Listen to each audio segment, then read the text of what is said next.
Welcome back to Pacific Drive, which I am playing today because I'm obsessed with it.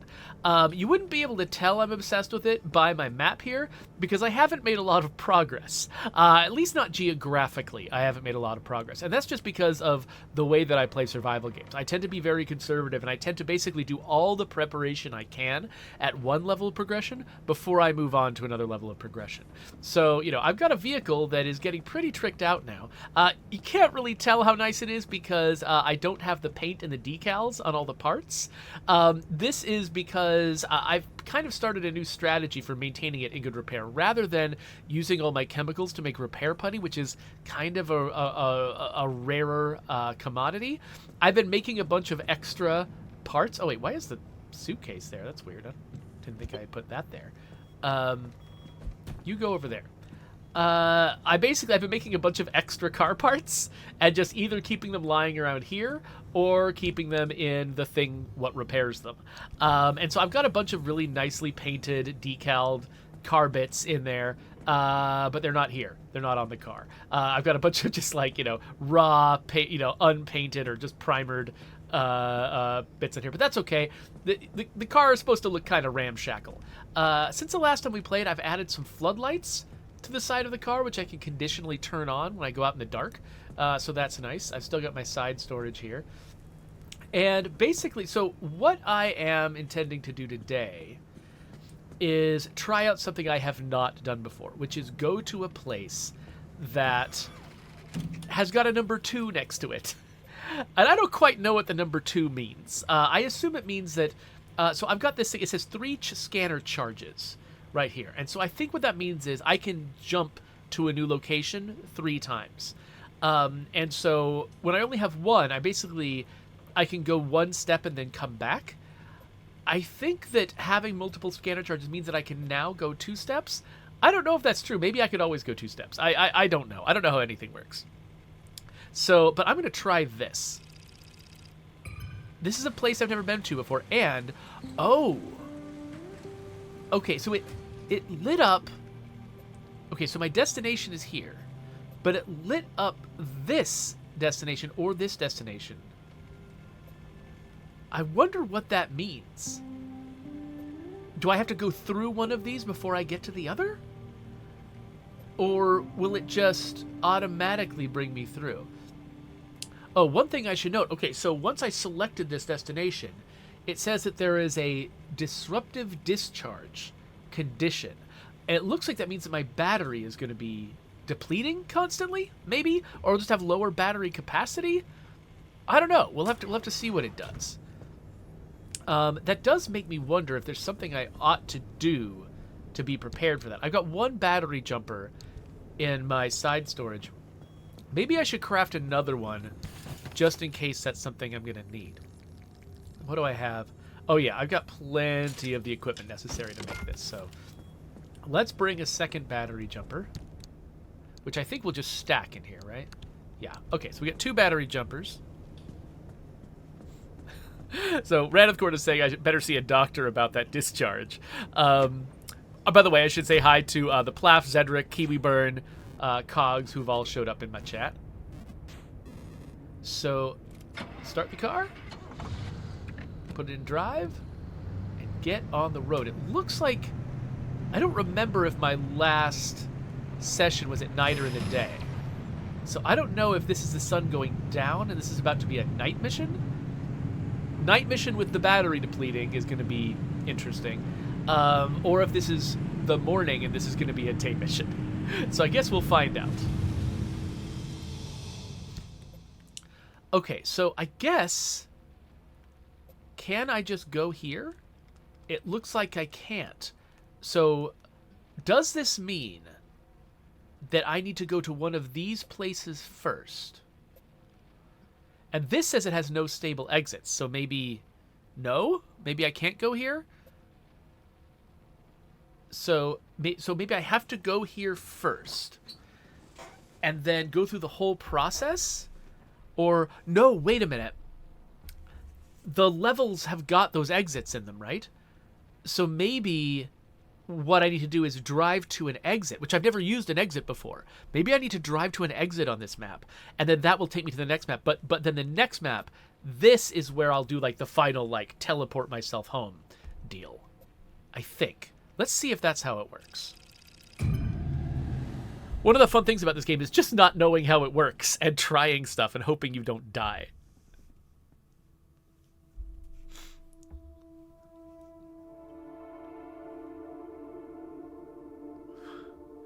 The Ploff says, just like real driving. Just taking your life into your hands. Okay, so we're in the back roads, and wait, what? Wait. There's no roads. Holy crap, what? How am I supposed to... Okay, so I'm trying to get to this exit. And we've got a couple of these anchor points on the way. Now, part of me is thinking it would be a good idea to collect stable energy as soon as I can, but I don't know if that's going to trigger like an accelerating storm that makes it harder for me to get out of here. Well, either way, we've got a couple of buildings along the way at the beginning here, so I guess we'll start by going there, seeing what we can scavenge. And it looks like we do have an open exit, which is like a thing I've never had before. So that'll be fun to explore. Now, one thing I used to do was stop at every single vehicle, but I've learned not to do that now because I'll turn this off, turn off the headlights. Though actually, I should show you, I can now turn on floodlights to give myself lots of extra light, but I don't quite need it right now. It's not as dark as it can be. So if my battery charge is going to be a problem, then I should probably conserve those batteries. All right, so now one thing that I have learned about this game that really surprised me. Actually, let's see, where is that other, that's not how, I forgot. Oh, there's another building up there. All right, so just last night, I actually went and had drinks with Seth Rosen, who is the game director of this game. And one of the big questions that I had for him was about how much procedural generation do they actually do? Because I've been to a map at this this point on the map, this node on the larger world map before, and it didn't look like this. It actually had like roads and lots of buildings and stuff. So I had noticed that there's at least some amount of surprise when you went to a new place. Like, it wasn't, it's not like each of the levels was just its own thing. It's not like this War of Mine, where each level is basically the same each time you go to it, and just the question is which ones are available under what conditions, and then what have you done to change them over time. Each time you go to one of the nodes on the overworld map, it actually, I had picked up on the fact that things were different. Like, sometimes I would get different loot, sometimes I would just end up with different situations, and I was like, okay, so it feels like there's a certain amount of procedural generation going on. But my question was, how much? Because, like, in State of Decay, we do a lot of procedural generation, but also there's a lot of things that are just locked down in the same every time you go to the same map. And I was actually really shocked to find out how much procedural generation they were doing. Like, for instance, this building right here was not placed by an artist. The larger buildings on the map, I think, sometimes have to be placed by an artist in order to fit. But, like, these, like, the little shack that we went to back behind me, and this little trailer here, stuff like this just gets procedurally populated into the map. It is different every single time. So, like, the terrain, the road networks and stuff like that, those are all, like, hand created by level designers and artists. But there's a lot of them, and which one you're gonna get when you go to a particular spot on the map. Oh gosh, do not hit me, bladey thing. Which one you're gonna get is always up in the air. But yeah, I was surprised to learn that it's not just that. Oh crap. Okay. Try to get me. Get away. Get away. Get off. Okay, so I'm not... Okay. I'm not sure exactly what I have to do to make an abductor let go of me. I just always start driving maniacally and hope that that does it. I don't know if there's, like, actually a clever thing that I can do. Now we got bunnies. Oh, come on. All right, okay, the bunnies are messing with me. Come here. Get off. You deserve death. Okay, whatever. You gotta get in the car before it does something stupid. Yeah, I'm sitting here trying to have a conversation, and it's not working. Okay, what? Am I getting grabbed? What's going on? Wait, I can't. Oh, wait, I'm just in park. I was thinking, like, no, I've been trapped, but no, I'm just in park. It's fine. But anyway, yeah, like, a lot of the smaller buildings, the hazards, things like those like lightning towers or spark towers, I think they're called. You know, the places like the place I'm headed right now, where you pick up the anchors, like all of this stuff is procedurally placed every time. You never know where it's going to be. There isn't, and that's, you know, oh, this is radioactive. Let's get out of here quick. And that's perfect for this game, right? Because the whole point of this game is to put you into situations where you feel out of control, where you feel like you don't know what you're going to run into, and you have to sort of feel this sense of, like, anxiety and, like, you have to mentally... What? What the heck? Come back here! Give me my car back, you butt! Okay, let me get in the car. Oh, okay. Let's at least put it in park. Oh, and now we're being abducted. Great. Or are we? I don't even know. Get away. Okay, so we've lost an entire door to the car. I keep putting it in park, and it keeps getting unparked. Okay. Okay. So, I don't think we've triggered a storm. We've got a little bit of energy. That's nice and all. We're missing a door. And I'm not sure exactly what caused the door to come off. But I definitely want to reattach it if I can find it. So did I just drive? I probably just drove past something. There it is. I think I just drove past something with collision with the door open. I think it just popped the door off, like in a movie. So, all right. So I don't know what not having a door does to my, like, protection. Like, because, you know, the vehicle, the car protects you from things like radiation. And I don't know if missing a door, like, reduces that protection, eliminates that protection. I mean, in real life, you might imagine it would eliminate the protection entirely. I figured since I ran past this car anyway, I might as well get some bits in case I need to completely replace a door again. Oh wait, is there... Okay, no, sorry. The fact that this door was painted differently made me think for a second that it might have also been knocked off, but no, it's fine. Everything's fine. Okay, let's figure out where the heck we're going now. Okay, so Leprechaun, sorry, I did not notice that you were here because I was getting very, very distracted.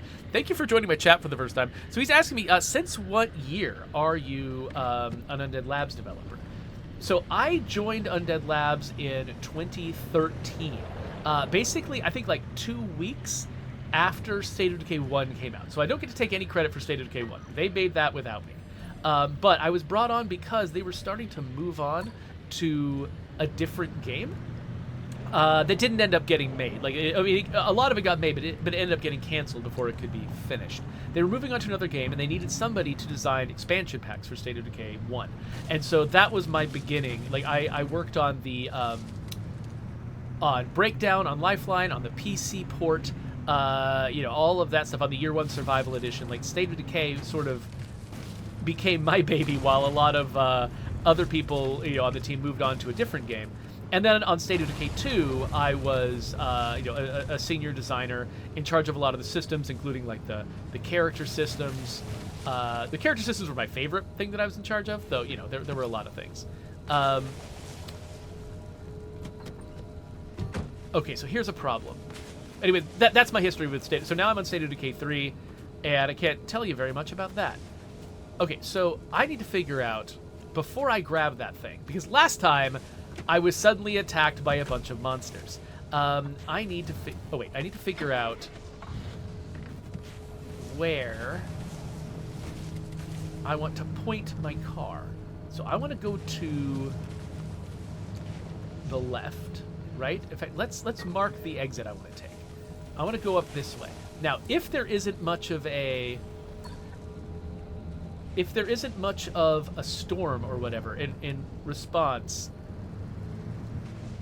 to me grabbing this anchor, then I might stop and scavenge a little bit on the way to the exit. But just in case I end up needing to just make a crazed escape, I want to point myself at the exit.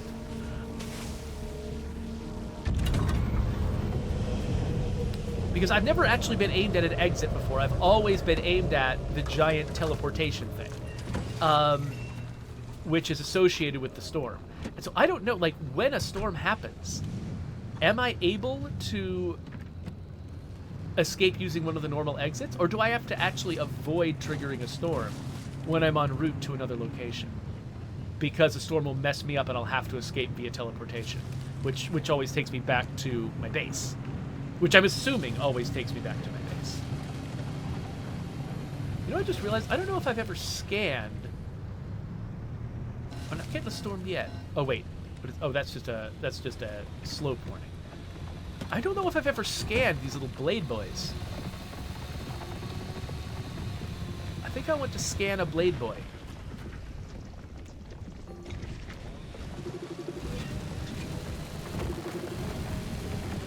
Wait, did I get it?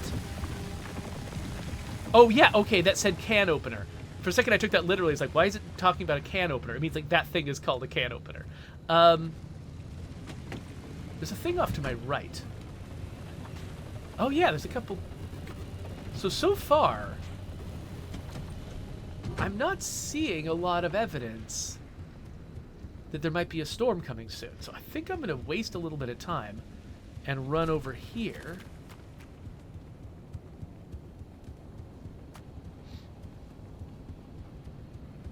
Yeah, because there's some good stuff over here. There's some paint. There's a dumpster pearl. Dumpster pearls are basically resource loot boxes. They're great. You just have to take them home before you can open them up. Oh, lots of rubber. I like rubber. Let's open this. Oh, wow, it's a particularly full cabinet too. I'm glad we stopped here. All right, back to the car, back to the car, back to the car, back to the car.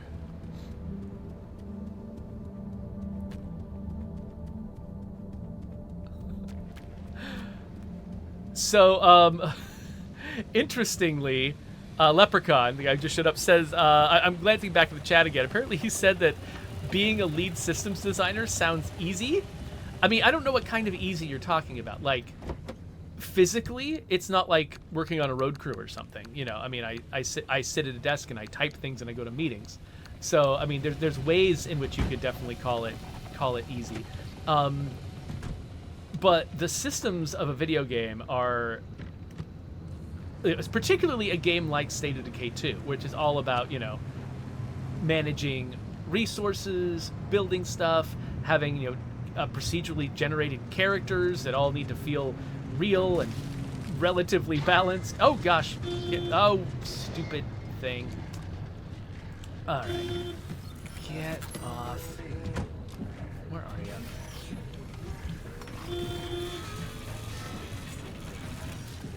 Yeah, you better run.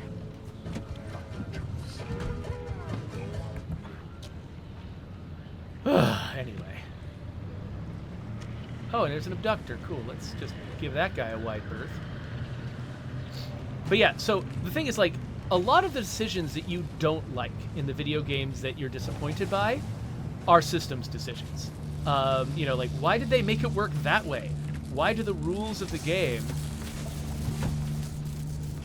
work the way that they do?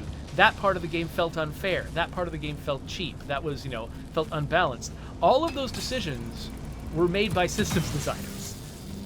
And so if you don't, if you play a lot of games where you're disappointed in how things work, what you're saying is, what you're recognizing is that systems design is hard. That it's very easy. Okay, I think this is the storm. Yep, the storm is coming. Okay, so, cool. I was wondering how prevalent storms would be in situations like this. So now, I'm headed to the exit. However, when the storm... Where is the beginning of the road? Okay, still up ahead of me. The storm that launches when just the area has gotten unstable, but you haven't called in the teleporter yet, it's a fairly slow storm. And I can tell, is it converging on the exit? I think it might be. All right, so I'm going to put this in park. So I think I've still got a little bit of time to scavenge. So I'm going to come over here and see, what does this place have to offer? Okay, this one has got a locked door that I don't think is openable, so it's just got a little bit of rubber here. Is that it?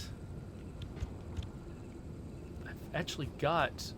I thought I had a flashlight. Oh, whatever. It's fine. Doesn't matter. Let's have a look at our map. Yep, the storm is still converging, but not very quickly. Wait.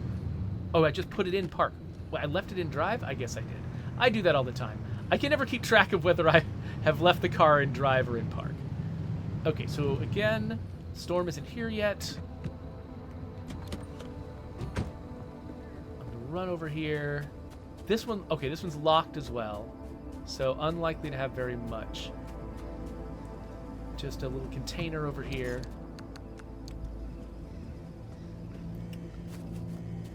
But yeah, so you know, so my main job on a game is trying to make sure all the rules are good, all the rules work, and you know, when you're trying to sort of simulate a fantasy like living in the zombie apocalypse, there's a million ways you could do it, right? And you're always trying to set up a way, you know, because you can't literally make it work exactly the way it could work in the real world, right? You can't recreate reality. You have to come up with a way to simplify the fantasy, to simplify the idea of survival in a zombie apocalypse to a version of it that can actually I want to go out and scavenge some cars as well, to a thing that can actually be playable and be fun as a game, and deciding what kinds of systems and rules the game needs in order to make that work it's a non-obvious thing. And you know, people have a lot of ideas that seem really good to them when they have them that end up not working. And so the value of having an experienced systems designer is have somebody who's on the team who's thought through those problems a million times and can easily recognize the mistakes that you can make. Can easily recognize, you know, what warning signs to look out for, and come up with straightforward and elegant ways to solve those problems. Make something like a fun way for a player to pretend they're doing something that they're not doing.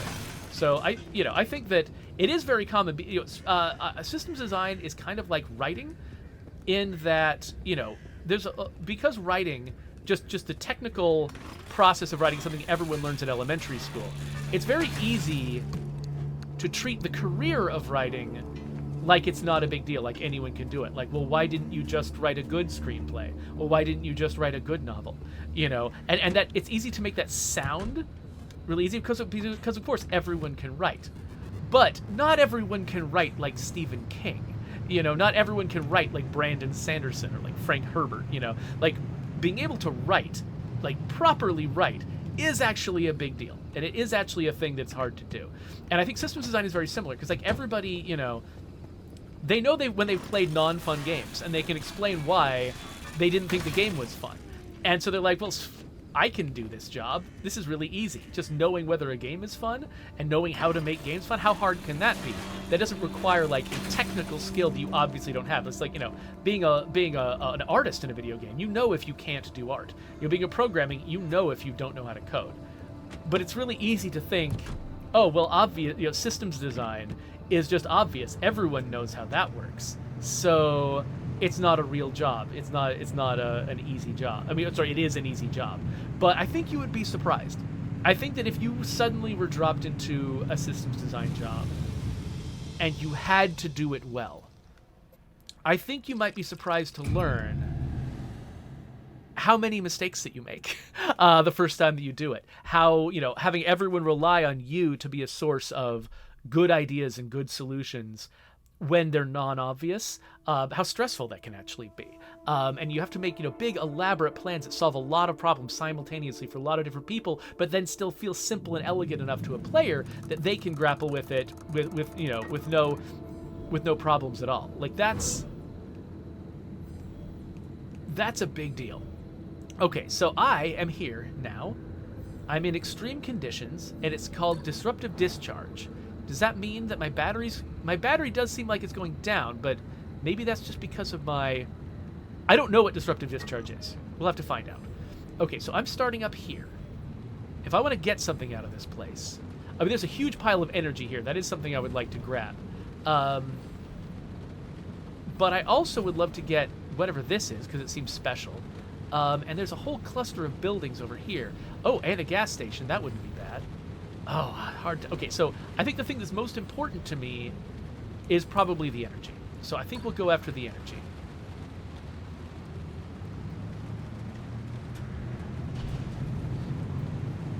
Okay, by the way, sorry that I have not been actually... Because this, for the subject that Leprechaun got me off on was very all-encompassing. And also, this game just requires constant attention to the screen because something could go wrong at any time. And so, I'm having trouble keeping up with all the chat. I really apologize about that, because I know there's a big conversation going on in there, and I'm not keeping up with it. However, Zedric was asking what Stalker is. I imagine that somebody prior to Zedric's comment mentioned the relationship of this game to Stalker.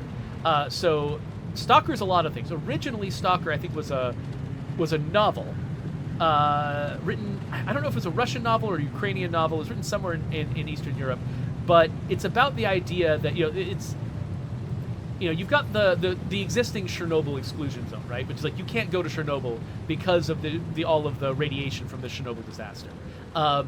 I think that radiation has gotten better over time, but not by enough. I'm just gonna see if I've scanned this before. Is this a thing Okay, that doesn't look scannable. Maybe that lightning on the ground is part of the overall event that I'm dealing with. Okay, but that wasn't scannable, so whatever, we'll keep moving.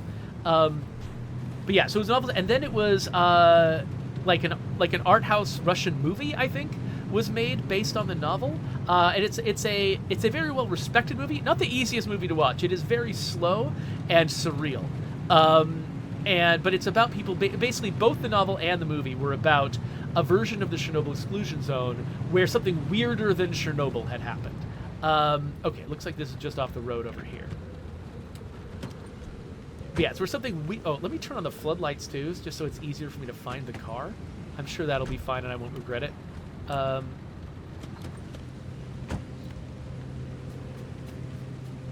But yeah, something weirder than that happened. Just there's strange physics anomalies all over the world, and you find stuff that's disconcerting because it just doesn't work the way things are supposed to work in reality. And so the way that I was first exposed to Stalker wasn't through the novel or the movie. It was through the Ukrainian video game, Stalker, Shadow of Chernobyl, in which Stalker is an acronym for some reason, even though it's also just a word that people use in the game. Oh, okay, looks like we got lightning. Okay, I wonder if this is the thing that is happening that I need to worry about in this level. Okay, anyway, I'm hearing lots of noises right now. Yeah, so the video game, it's an open world first person video game. What's happening? Okay, get out of here. Get out of here. All right. Driver's ed dropout. Wait, what's that trophy for? What did I do? This is calling me a dropout. Oh, is it just the number of times I've tried to accelerate without putting the vehicle in gear? I think that's probably what it is. Shut up. Okay, so where am I going next now that I've gotten clear of that place? I think, okay. I'm gonna need to end this game far away from either of these nodes so that I can use them as an exit. This looks like a hard node to get to. This one looks easier to get to. So as long as I end up down here, I'm probably fine. The car's drifting forward. As long as I end up down there, I'm probably fine. So let's take the intersection to the left. Actually, there's a gas station up here. How am I doing on gas? I'm like halfway down on gas. Let's go to the gas station.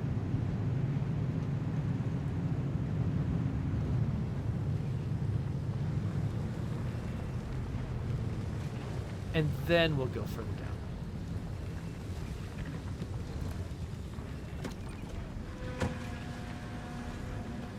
At least I'm assuming I can gas up the car.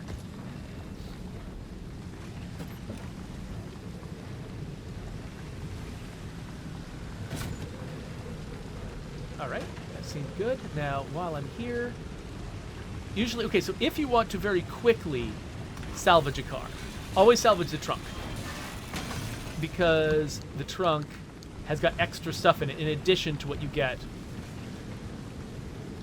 for grinding up the thing. Okay, hold on. Let's... So it looks like... Oh, whoa, my battery's way down all of a sudden. It is way, way down. All right, I don't want to run out of batteries. It might be worth jumping the car. Actually, let me... I've got, like... Wait, that's not what I'm trying to do here. I used to have a makeshift flashlight. Where did I stick that? Did I accidentally put it away somewhere in my base? I could have sworn I had a makeshift flashlight. But I guess I'm stuck with flares. Okay, let's try to use a flare. Alright, I just wanted to come in here. Oh, this looks like it requires an impact hammer. There we go. Okay, there's a workbench. I can craft stuff if I want to. Is there anything else here that's worth grabbing?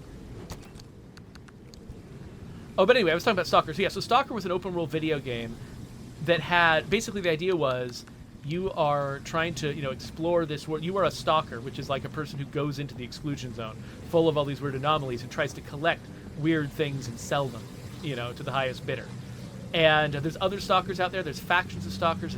It's kind of almost a post-apocalyptic hellscape out there where there's lots of, violence between factions, and the zone itself is full of not only anomalies, but also monsters that are trying to kill you.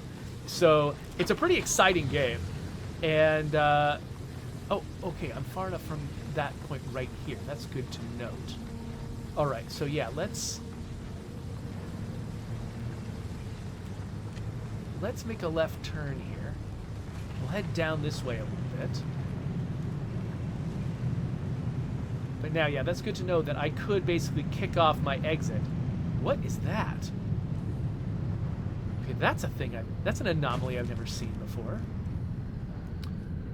But yeah, so the reason why people bring up Stalker in relation to this game is because basically the concept of this game is, what if the Stalker situation happened in the Pacific Northwest instead of Ukraine?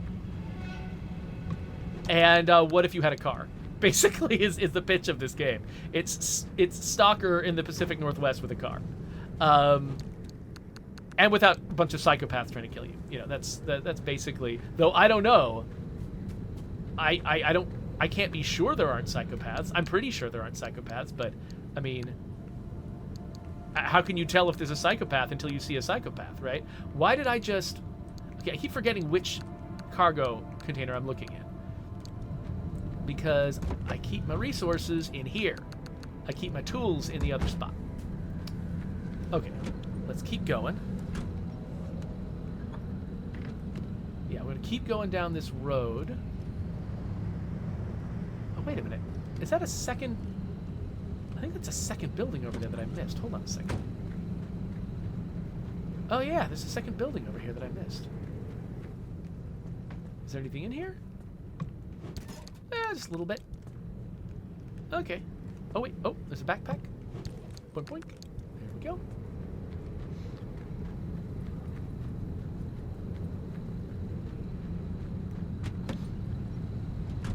Okay, yeah, so Raneth Cord confirms that trophy I got was for forgetting to put the car in drive 20 times. So, yeah. Game is throwing shade at me for doing a perfectly normal thing.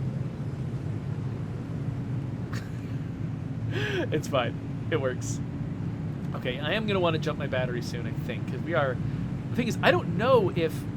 It seemed like the battery took a huge jump at some point. Like, maybe the car was struck by lightning. Actually, I should reinstall that lightning rod that I had. Okay, so here's the energy spot. So it probably makes sense for me to... Should I turn the car around in case I need to run? I mean, I guess if I trigger the storm, it'll be a slow storm. It won't last forever. So maybe do I want to go a little further down? Let's go a little further down before we start, you know, uprooting the anchors of reality. And then we'll come back this way and do all the scavenging we can on the way back up, including grabbing that stable energy anchor.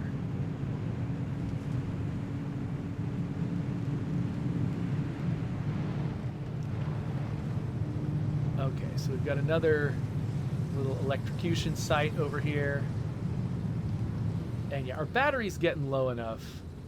I'm thinking I might want to preemptively do the little jumping thing on it. So let's... I think I open this and I do this. Is that... No? I don't do it to the engine? Is the battery a separate thing? There's a battery. There we go. Got a nice full battery now. Okay, and so that means, allegedly, I can turn on my floodlights and use my floodlights to help me see what the heck I marked out here. Oh, not very much, though. They don't give me a lot of... Okay, hold on. Flare time. I swear I marked... Oh, there it is, yeah. Okay, the floodlights do not reach very far. And it looks like there might not be very much in here. Backpack? I mean, I'll take everything I can get. Doesn't seem like there's a lot, though. Okay, there was not a lot here. But at least it's easy to see my car.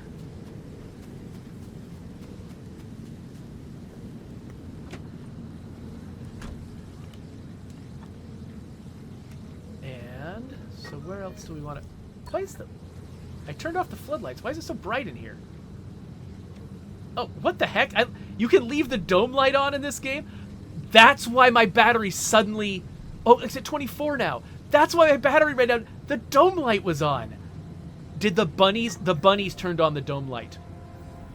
The freaking bunnies turned on the dome light. Okay. You know what? You bunnies cannot stop me. I'm going to go out here. And I'm going to get whatever weird, unique audio cassette thing is out here. Just to show you bunnies, you can't stop me. Okay, but I'm going to do it cautiously. I'm glad I've got... Oh, gosh, what? Is there a big divot here? Okay. I'm glad that I've got off-road tires on this thing.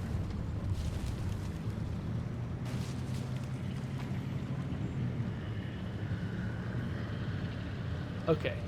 It said there's some kind of audio cassette around here. It didn't say... Oh, wait, what's this?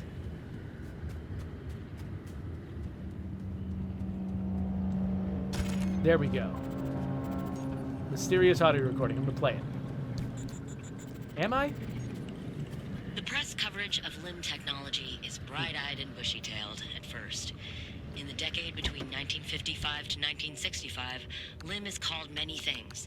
The promise of the future, the herald of a new age, the never spoken of again. You don't have to dig very deep for the gaps in the story to emerge. The presidential demonstration is the only physical proof we ever see of it.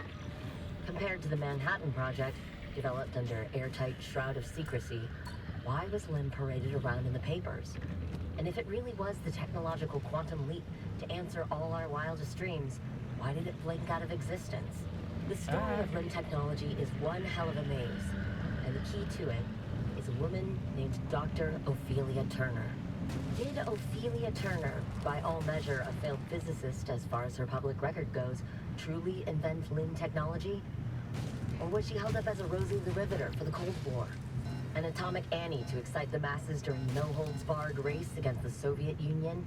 Was she a myth, martyr, or monster? A figment of the imagination? True savior? Or convenient scapegoat? I'm Chiaki Saruhashi, and in this 9-part series, I aim to find out. Okay, I've managed to get myself wedged against a rock here.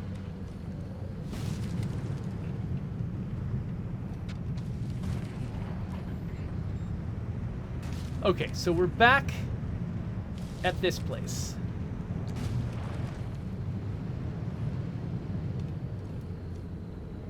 Which has a stable energy thing. Oh, there's a little storm coming. Gotta be careful with that.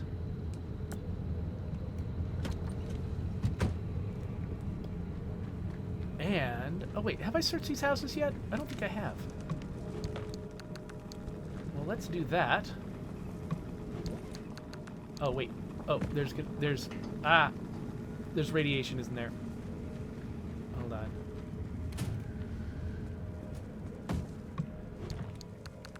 Let's get as much as we can out of this place. So I'm getting a lot of standard resources. One thing, like, there are some things that I want to build that require what seem like really rare resources, but I'm not sure, like, what kinds of places I need to go to get, like, weirder, rarer, anomalous resources. Because, like, I don't know if I need to be doing something fundamentally different from what I've been doing, or if I just need to look harder in more advanced places or something. Nope. This one. Close you. Oh, gosh. Okay. Bad radiation. Get in. Get in. All right. All right. In drive. Okay. Okay. So we're going to get up to the top. Oh, my battery is way down again. Okay, but that's fine. I think we don't need it to be particularly good. In fact, I'm going to turn it off. It looks like we're getting a little bit of light from the sky.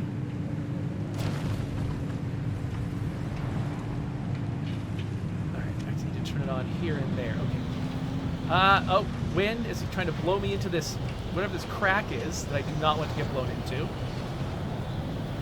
Okay, here we are back at the gas station. Oh, gosh. No. Do not blow my car over. Okay. Okay, so we're in this storm. I think... Hold on. I think I need to trigger the exit. So that is going to make the storm real bad. But I couldn't trigger it any later, because if I got too close to the exit, I would lose the ability to drive to the exit. To trigger the teleport. You can only trigger that teleportation column of light from far away. Though actually, okay, so once we get past this train car, I should probably try to jump over to the track, maybe? Would that be better? I don't know, I can still kind of see it. Maybe if I just drive straight towards it, off-road, that'll be the best move. Okay, yeah. We're good. Oh, yeah, we're going to get in there before the storm gets anywhere near us.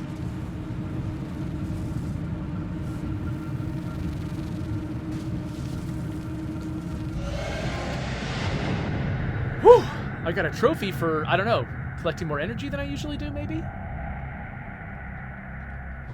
I think I did get all of the stable energy that I could get from that trip. I think I picked up everything. You know, interesting thing about those anchor plugs, they use limb technology to stake down pockets of stability in an area. Basically, they delay how quickly you're turned into Swiss cheese out there. All right. Gas everything up. Actually, the car's in surprisingly good condition, considering the hell we put it through. And now that I'm here, I should go back and, like, read what's going on in the chat. Okay, so the Ploff was actually explaining what soccer was in the chat. I probably didn't need to do any of that. Oh, Leprechaun. Leprechaun is worried about seeming like an ignorant jerk. Sorry. So when you said that sounded like an easy job, that set me off on that rant, you know, where I was like, sort of explaining, hey, no, my job isn't easy. My job is hard. Which is a response you'll get from almost anyone if you say their job sounds easy. And that's just normal, right? You're like, but I wasn't particularly, you know, upset at you about it. In fact, you know, I was imagining that you know, you probably just didn't know what it involved, and that you were asking that you were saying that comment specifically to find out what it involved. So sorry, I was not actually trying to cast you as being, you know, a person that ought to be viewed with derision for their views on being a systems designer. I was more just using your comment as an opportunity to go off on a rant about, you know, how hard my job is, which everyone loves doing. Everybody likes to talk about how hard their job is. So, one thing I love about the Friendly Dumpster, by the way, is the fact that it doesn't just give you a bunch of random things, it gives you themed piles of things. Like, if you've just come back from having your car completely destroyed, it will give you huge pieces of, you know, car parts, you know, or whatever, so to help you put your car back together. If you came back and actually everything's going great, it'll just give you a few meaningless items. But sometimes it'll give you, like, it'll decide, you know, I think you need more plasma, and it will just give you a big pile of plasma. And instead of just having plasma just be like a random thing that can sometimes appear, you'll get like 3 or 4 plasma tubes. And it makes it feel motivated. Like, you know, even though it is just, you know, a dumb, you know, basically random selection from a table, because they're trying to pitch it as being like an actual entity with a perspective, they have it give you collections of items that make you think, oh, it thought I needed something. And just the phrase, it thought, you know, it just kind of gives it just a little bit more of a sentient vibe, which I think is what they're going for. So I think that's a pretty cool way for it to work. So I'm just going through my usual routine now, which is just get everything I can out of this world, you know, so as part of, like, fixing up my machine.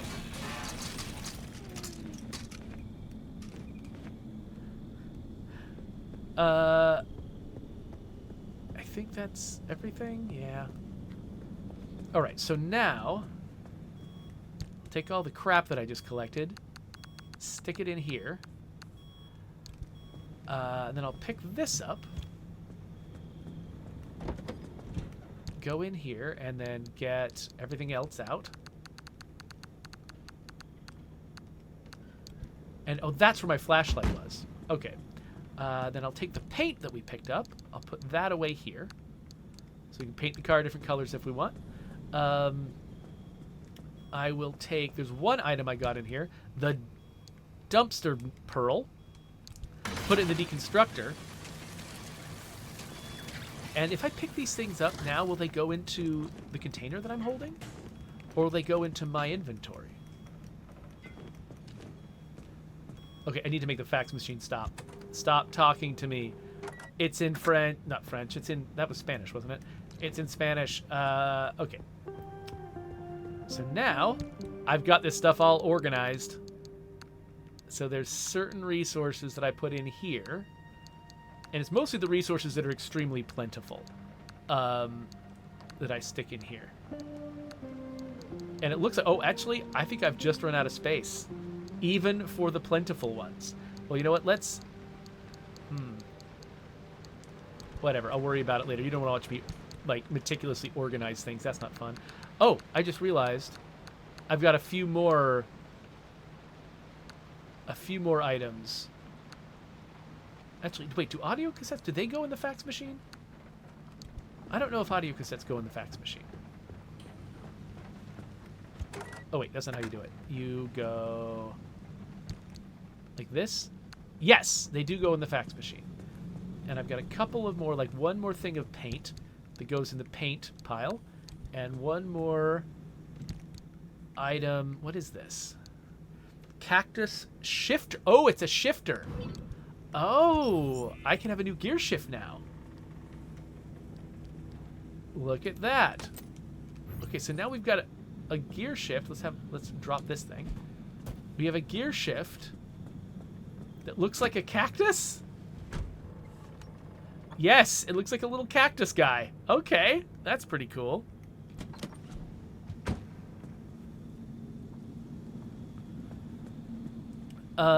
Okay, so now what I need to do is check out what my car looks like. Oh, it's saying that, wait, I can visit the friendly dumpster again? The dumpster has more things for me? Oh, some rubber, battery, oh, some paint. Oh, no, it's not paint, it's repair gel, repair paste, or whatever that stuff is called. Okay, so now I need to go through it. I've just got, like, a bunch of, like, minor damage. But, okay, so we've got this bumper, for instance. I could take off this bumper. I want to stick this bumper in here so we can get repaired passively, except there isn't a good place to put it. So let's take out a door that's in good condition and put a bumper in there. In fact, I can put two bumpers in there if I want to. So now I've got a door. One of these doors, which is the most replaceable door? It looks like it's the back right one. So let's see. Let's drop this door. Take this door off. And I'll put it down here for a bit. Oh, wait, this is a... Wait, it's not a door, it's a panel. I just took a door off for no reason. Hold on, let's take a panel off. Which panel should I replace? It looks like the back right one is in the worst... Oh, no, back front left is in the worst condition. So we'll take this one off. Put it over here. And so, by the way, I appreciate the fact that they totally do save all the random objects that you've just dropped around the world. Pick this up. However, you do have the ability to unlock parts lockers where you can keep parts organized, and they cost resources, which makes part of me go like, oh, well, I shouldn't spend precious resources on,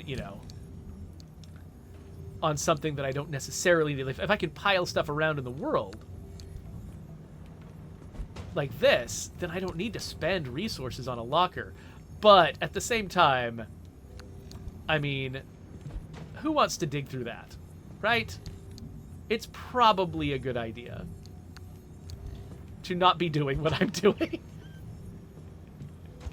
So I'm gonna put these parts in here.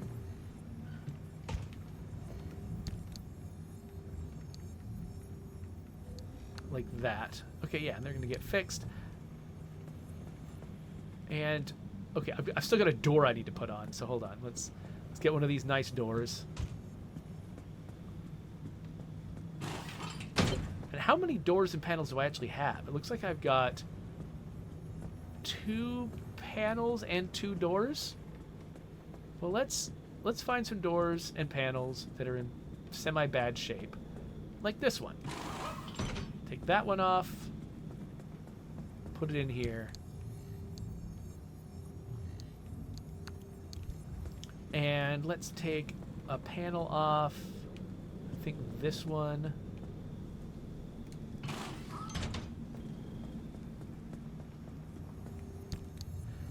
It's funny, when I took that panel off, the repair of the car went up. And I think that was because it basically just counts...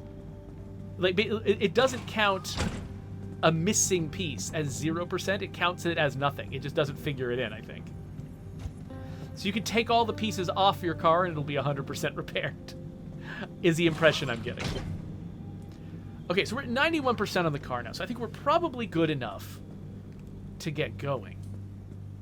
And now the question is just, hello. Now the question is just, what am I going to spend all this energy on? I got 5.4 stable energy. That's crazy. Can I afford to grab junction restabilizer? No. Investigator module. I'm not sure what that is. It's an upgrade that reports back. Yeah, so it gives me more detailed repair reports, but I don't know if I need that. Advanced workbench I can't do. I wish there was a different color for things that cost unstable energy versus things that cost stable energy. So it'd be easier for me to tell which things I can get right now and which ones I can't. So, yeah, because a lot of these cost types of energy that I just don't have. So anchor radar. I think this is to help me find anchors. So far I haven't had any trouble with that, but maybe there's future anchors that'll be more difficult to find. A flare gun, insulated headlights. I guess if I'm dealing with a lot of electrical problems. I think the thing I really want is just to keep expanding my car. Like getting a seat rack, getting a roof rack, a side fuel tank, the ability to add extra fuel tank capacity, a side battery, so I can actually... I run out of battery way more readily than I run out of fuel. Or a mini turbine. What's this? Capture wind energy. Oh, interesting. So whenever it gets windy, my car increases its battery life. Huh. Okay, so I think I'm going to go with side battery. I'm assuming I can make this.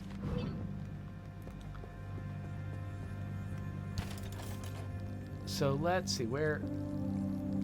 Battery. Here we go, side battery. That requires... Oh, lead platelets, of which I have only found 2. So I don't know... Okay, so I'll need... If to build a side battery, I'm going to need to get a resource called lead platelets. I don't know where you find lead platelets. I found 2 at one point, but I don't remember where I found them, or I don't know how to repeat it. Unlock a seat rack. Oh, so you can install a battery in a seat position if you install a seat rack. Well, you know what? Let's install some extra racks. So we'll get a roof rack.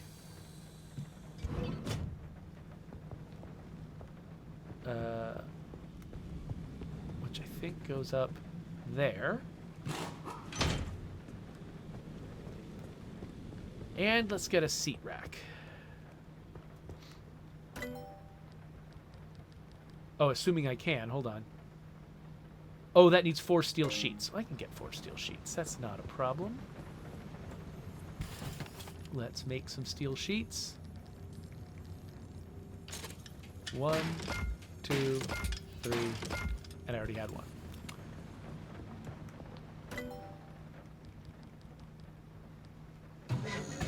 Okay, so we actually get to find out how these... So I've been imagining what these expansions were.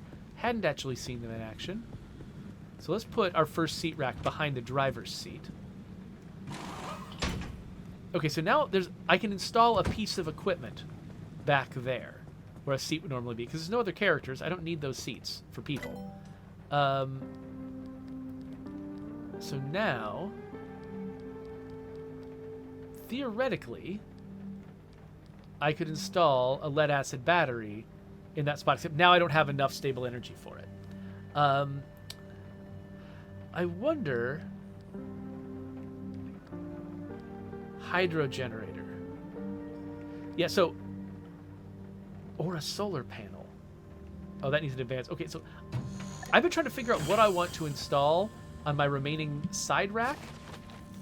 And since I couldn't do the battery, maybe I can do a turbine?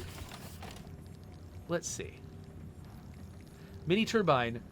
Ah, yes, I need a circuit board, but I can make a circuit board.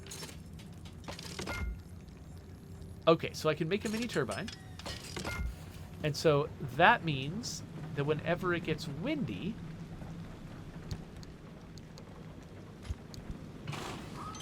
my battery will recharge. So there we go. Did I already charge the battery up?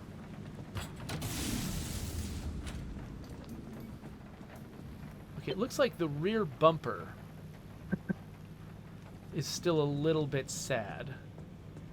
And do I have room to fix it up in here? I do have room to fix the second bumper. So let's real quick. I do have to go really soon, but let's real quick stick this bumper in here to repair. And then craft myself a new bumper. A new steel bumper, which requires 2 steel sheets, which we can do.